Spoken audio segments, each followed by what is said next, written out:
Squad में सियासी पार्टियों की गहमा गहमी शुरू। सेनेटर शमीम खान आफरीदी और सूबाई कौंसिल मेंबर सैयद बादशाह गुल की क़यादत में दर्जनों खानदान ने पाकिस्तान पीपल्स पार्टी में शमूलियत इख्तियार कर ली। मजीद जानते हैं अब्दुल बासित की इस रिपोर्ट में। पाकिस्तान पीपल्स पार्टी की सूबाई कौंसिल मेंबर हाजी सईद बादशाह गुल की क़यादत में इलाका बंगश मिठा खान में दर्जनों खानदानों ने पाकिस्तान पीपल्स पार्टी में शमूलियत इख्तियार की।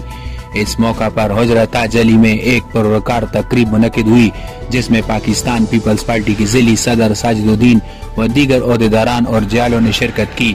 तकरीब से खिताब करते हुए मुकर्रिरीन ने कहा कि पीटीआई की हुकूमत ने अपने 10 साल इक़्तिदार में खैबर पख्तूनख्वा को 20 साल पीछे छोड़ते हुए तारीख पसमानदियों में धकेल दिया। उन्होंने मजीद कहा कि पीपल्स पार्टी का मंशूर था और रहेगा आवाम को जदीद दौर में जदीद सहूलियात समेत मौजूदा अदम दस्तयाबी सहूलियात की फराहमी अवलीन तरजीहात है। इस मौका पर शमूलियत इख्तियार करने वाले अफराद को पीपल्स पार्टी की मखसूस टोपियां भी पहनाई गई।